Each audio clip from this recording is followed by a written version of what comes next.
আসসালামু আলাইকুম এভরিওয়ান, আপনারা সবাই কেমন আছেন? আশা করি আপনারা সবাই ভালো আছেন। আপনাদের সবার দোয়ায় আমিও ভালো আছি।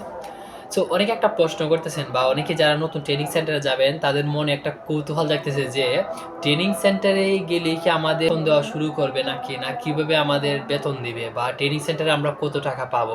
এটা নিয়ে অনেকের মনে একটা প্রশ্ন জাগতেছে। আর আজকে সেই প্রশ্নটারই উত্তর দিব আপনাদের। অবশ্যই শেষ পর্যন্ত দেখবেন। আর আমার এই চ্যানেলে ট্রেনিং সেন্টার নিয়ে যার যত প্রশ্ন আছে ইনশাআল্লাহ সব ধরনের প্রশ্নের উত্তর এই চ্যানেলের মধ্যে পেয়ে যাবেন। অলরেডি আমি ট্রেনিং সেন্টার নিয়ে একটা প্লেলিস্ট তৈরি করছি। এই প্লেলিস্টের মধ্যে গেলে আপনারা ট্রেনিং সেন্টারের যাবতীয় সব প্রশ্নের উত্তর পেয়ে যাবেন।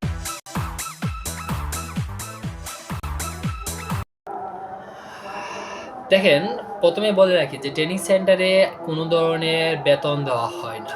এটা দুঃখের সাথে বললেও এটা কিন্তু সত্যি। দেখেন, আমরা কিন্তু এখনো পুলিশ সদস্য হই নাই। মানে আমরা জাস্ট রিক্রুট হিসাবে আমরা নির্বাচিত হয়েছি। ট্রেনিং এর মাধ্যমে আমাদেরকে একজন পরিপূর্ণভাবে পুলিশ তৈরি করবে। সো পরিপূর্ণভাবে পুলিশ যেহেতু তৈরি করার আগে আপনাদেরকে বেতন দেওয়া হবে না। এখন অনেকের প্রশ্ন আসতে পারে, তাহলে কি আমরা কোনো টাকা পয়সা পাবো না? অবশ্যই একটা পাবেন। আর সেটা হলো চিকিৎসা ভাতা। দেন চিকিৎসা ভাতা, এখন অনেকে প্রশ্ন করতে পারেন যে চিকিৎসা ভাতা জিনিসটা কি? দেখেন, আপনাকে হাত খরচ হিসেবে আমরা ১৫০০ টাকা পাবেন। ১৫০০ টাকা আপনারা হাত খরচের জন্য পাবেন প্রতি মাসে। তাছাড়া কোনো ধরনের টাকা আপনারা ট্রেনিং সেন্টারে দেওয়া হবে না। আর আরেকটা সুযোগ সুবিধা রয়েছে, ট্রেনিং সেন্টারের মধ্যে খাবার আপনাদেরকে কিনে খাওয়া লাগবে না। ওইখানে আপনাদেরকে খাবারের ব্যবস্থা করা থাকবে। ভালো মানের খাবার দেওয়া হবে। মানে একজন রিক্রুটের একটা মানুষের সুস্থ স্বাভাবিক থাকার জন্য যতটুকু খাবার প্রয়োজন সবটুকু খাবার আপনারা প্রতিবেলা পাবেন। আর আপনারা যদি চান যে খাবারের নিয়ে একটা বিস্তারিত ভিডিও করার জন্য, তাহলে অবশ্যই আমি খাবারের নিয়ে বিস্তারিত একটা ভিডিও করব।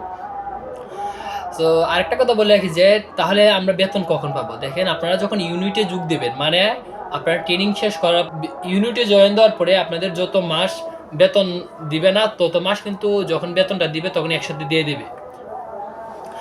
তো আপনাদের যার যত ধরনের প্রশ্ন সবগুলা প্রশ্ন আপনারা কমেন্টে করবেন। আমি ইনশাআল্লাহ সবগুলা প্রশ্নের উত্তর দেওয়ার চেষ্টা করব।